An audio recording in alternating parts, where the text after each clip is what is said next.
Hello friends, polynomials को आगे continue करते हैं।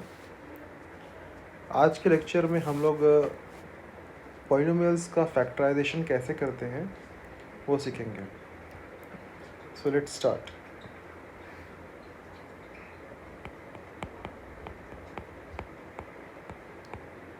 Factoring polynomials. So let's start with example 16 of your textbook. Example 16. Find the factors of 12x plus 4x square. So in this question, 12x plus 4x square, 12x plus 4x square, तो ये एक binomial है जिसमें दो terms हैं 12x and 4x square.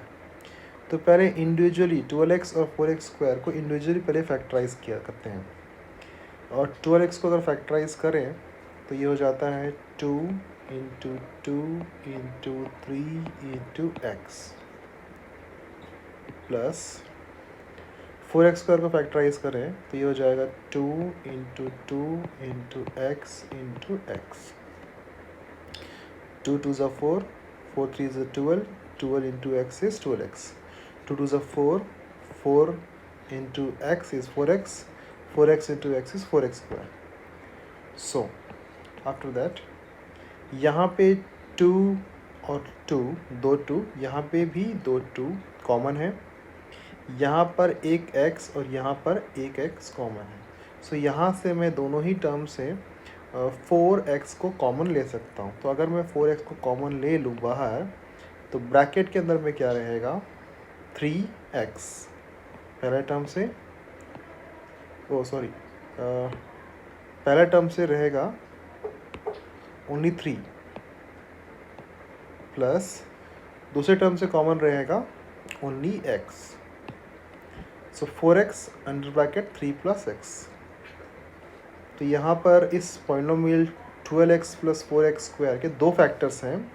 पहला factor है इसका 4x और दूसरा फैक्टर है इसका 3 प्लस x। चलिए नेक्स्ट क्वेश्चन देखते हैं। Example number 17। Find the factors of AB plus AC plus A square.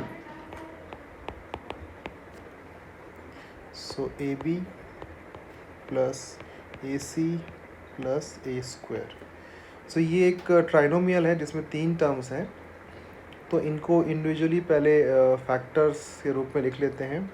A B जो हो जाएगा वो हो जाएगा ए इंटू बी प्लस ए इंटू सी प्लस ए इंटू ए। सो तीनों ही टर्म्स में जो ए है वो कॉमन है।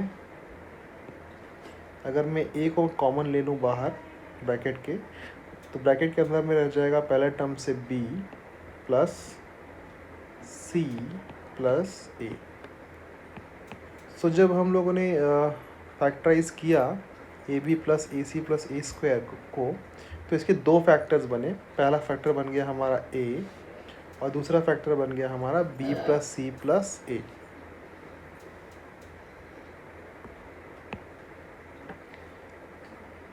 Let's solve example number 18।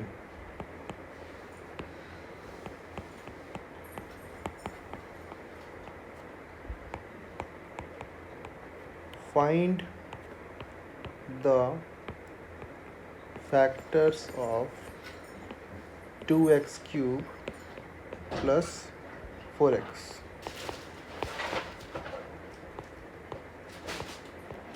यहाँ भी हम लोग इस बाइनोमियल के दोनों ही टर्म्स को इंडिविजुअली फैक्टर्स के फॉर्म में लिखेंगे, फैक्टराइज करेंगे। सो ये हो जाएगा 2 into x into x into x plus 4 into x. Sorry 4 नहीं, 2 इंटू एक्स लिखते हैं, 2 into x.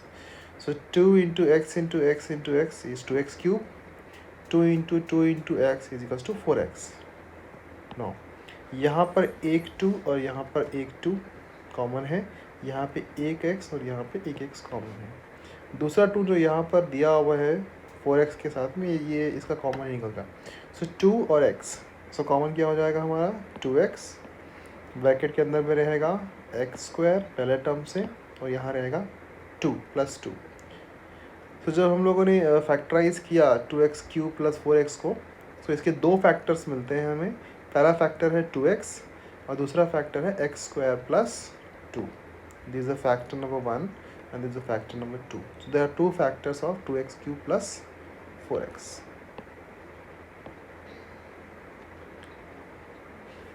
So after this, अब एक दूसरा मेथड देख लेते हैं, इसे बोलते हैं factorization by using identities.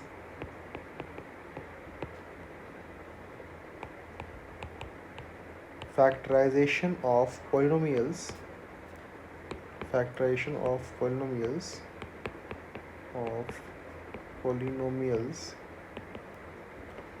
using identities. So यहाँ पर हमारे पास 3 आइडेंटिटीज़ हैं. पहला आइडेंटिटी है कि a plus b whole square is equals to a square plus 2ab plus b square is the first identity. दूसरा है a minus b whole square is equals to a square minus 2ab plus b square. Third is a square minus b square is equals to a plus b and a minus b. तो ये 3 identity हैं हमारे पास में. इसके अलावा और भी बहुत सारी आइडेंटिटीज़ हैं, बट फ़िलहाल इन तीनों ही आइडेंटिटी को यूज़ करके हम कुछ क्वेश्चन सॉल्व करेंगे. So let's solve. ये क्वेश्चन मैं लेता हूँ ट्राई दीज से, आपकी टेक्स्ट बुक में है ये. Number 1, factorize X square minus of 16. So X square minus 16 को फैक्टराइज करना है using identity. X square minus of 16 जो है वो 4 का क्यूब है. सो इसे ऐसा भी लिख सकते हैं X square minus 4 to the power 2. So X square minus 16 is equals to X square minus 4 square. अब ये एक्स स्क्वायर माइनस 4 स्क्वायर में मैं एक आइडेंटिटी को यूज़ कर सकता हूँ. वो कौन सा है? थर्ड वाला जो देख सकते हैं यहाँ पे, वो है X square minus B square is equals to A minus B A plus B. So इस आइडेंटिटी को अगर मैं यूज़ करूँ तो ये जो एक्स स्क्वायर माइनस 16 है ये हो जाएगा x minus of 4 x plus of 4. So X square minus 16 के दो फैक्टर्स हो जाते हैं. एक होता है एक्स माइनस 4, दूसरा होता है एक्स प्लस 4. तो यहाँ मैंने फैक्टराइजेशन किया है using identities. Let's solve next question.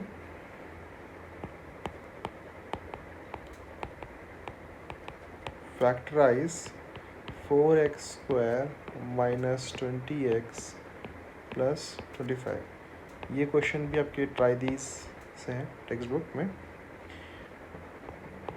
4x square minus 20x plus 25. ये फैक्टराइजेशन टेक्निक उतना कॉम्प्लेक्स नहीं है, आप से सॉल्व कर सकते हैं थोड़ा प्रैक्टिस के साथ आसानी से. 4x स्क्वायर, इसे अगर मैं चाहूँ लिखना तो इसे 2x होल स्क्वायर भी लिख सकता हूँ माइनस 20x को मैं लिख सकता हूँ 2 इंटू 2x इंटू 5. 2 2 ज़ा 4, 4 5 ज़ा 20, और इस प्लस 25 को मैं लिख सकता हूँ 5 स्क्वायर. ओके, सो अब यहाँ पे A square minus 2ab plus B square से अगर मैं इसे कंपेयर करूँ तो पहले मैं लिख लेता हूँ कि A square minus 2ab plus B square, ये जो मेरा सेकेंड आइडेंटिटी है उससे अगर मैं इसे कंपेयर करूँ तो ये हो जाएगा ए स्क्वायर यानी कि 2x स्क्वायर, सो आ जाएगा 2x, B square that is 5 square, so ये आ जाएगा माइनस ऑफ 5 होल स्क्वायर। यानी कि अगर मैं 4x square minus 20x plus 25 का फैक्टराइजेशन अगर मैं करूँ यूजिंग आइडेंटिटी मेथड तो ये हो जाएगा 2x minus of 5, 2x minus of 5। सो यहाँ भी इस ट्राइनोमियल के दो फैक्टर्स बनते हैं, एक है 2x माइनस 5 और दूसरा भी 2x minus 5।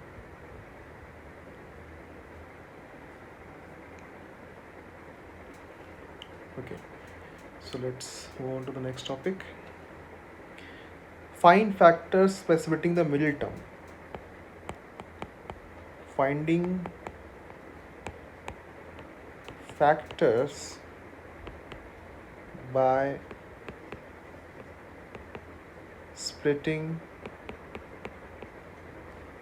the middle term.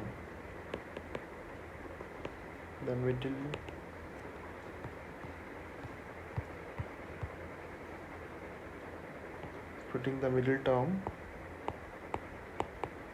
of a polynomial which is in the form of ax square plus bx plus c. So ax square plus bx plus c ये क्वाड्रेटिक पॉलिनोमियल है, इसे trinomial भी बोल सकते हैं, 3 टर्म वाला है। सो इनका फैक्टर्स हमें निकालना है by using the splitting method. अगर आइडेंटिटी मेथड से काम नहीं बनता तो हमें फिर स्प्लिटिंग द मिडिल टर्म वाला टेक्निक को यूज़ करके किसी भी पॉलिनोमियल्स जो कि इस फॉर्म में होते हैं उनका फैक्टराइजेशन हम कर सकते हैं। सो इसको समझने के लिए हम सॉल्व करेंगे example number 19। Example number 19. Factorize the polynomial x square plus 3x plus of 2. So let's solve.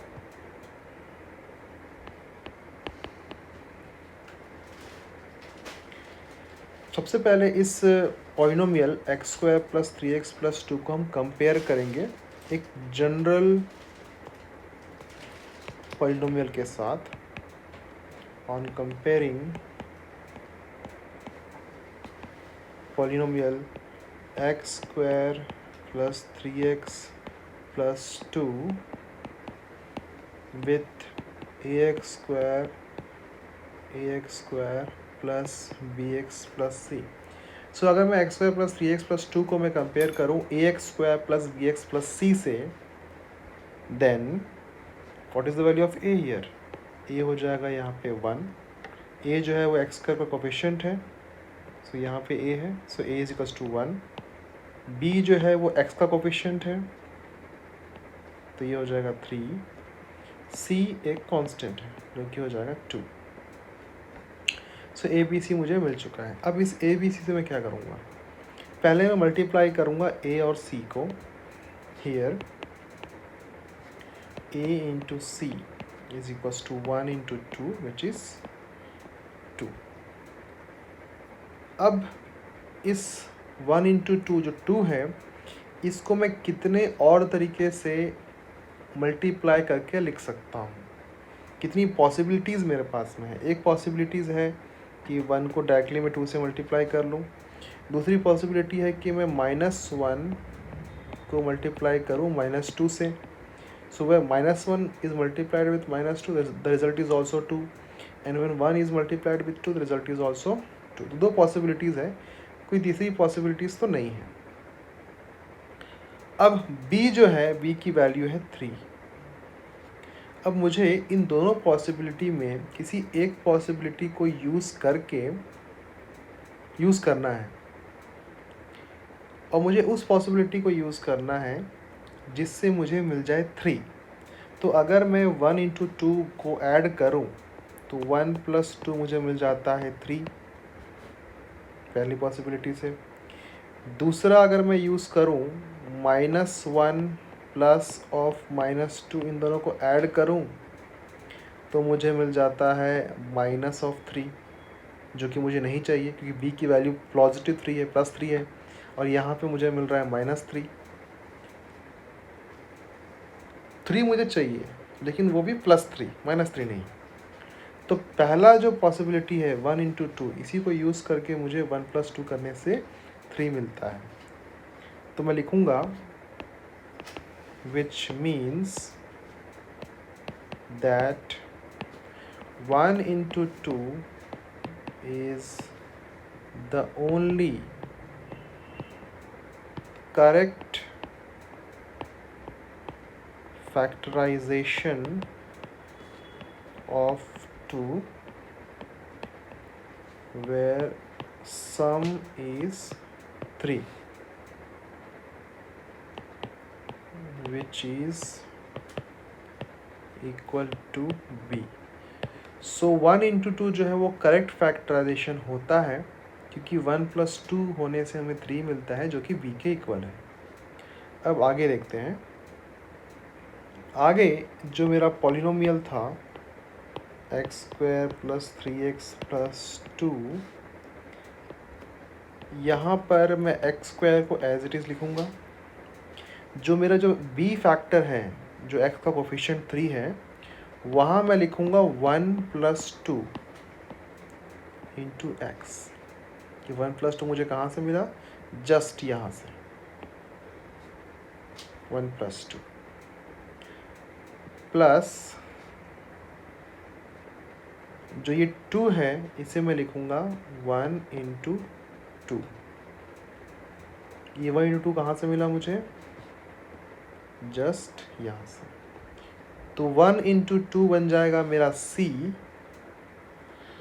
1 into 2 बन जाएगा मेरा c, और 1 + 2 बन जाएगा मेरा b। a को मैं कुछ भी नहीं करूँगा। आगे मूव करते हैं।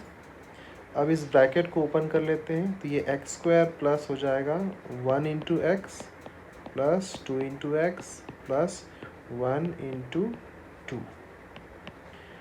अब इस x² को भी ब्रेक कर लेते हैं।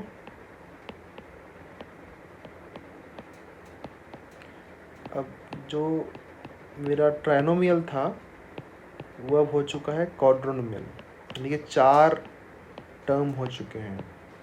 अब इस 4 टर्म में मैं पहले 2 टर्म को लूँगा। पहले 2 टर्म में क्या चीज़ कॉमन है वो मैं देखूँगा, कंसीडर करूँगा। तो पहले 2 टर्म में आप लोग देख सकते हैं कि x और x कॉमन है। सो x को बाहर ले लेते हैं कॉमन, रिमेनिंग क्या बचेगा, x प्लस ऑफ 1। ये हो गया मेरा पहला 2 टर्म सॉल्व। अभी जो प्लस साइन है इसे यहाँ पे रखूँगा। दूसरे और तीसरे और चौथे टर्म्स को ले लेते हैं। तीसरे और चौथा टर्म ये है मेरे पास। इस 2 टर्म में क्या चीज़ कॉमन है ये मैं देखूँगा। तो क्या कॉमन है, 2 एंड 2। 2 को मैं कॉमन ले लूँगा। क्या रहेगा रिमेनिंग अंदर में, x प्लस 1। यहाँ भी x प्लस 1, यहाँ भी x प्लस 1, यानी कि मैं इस x प्लस 1 को मैं इन दोनों ही से कॉमन ले लेता हूँ। सो ये हो जाएगा x plus of 1 is common. यहाँ पे क्या बच गया मेरा, x, और यहाँ पे क्या बच गया, प्लस ऑफ 2।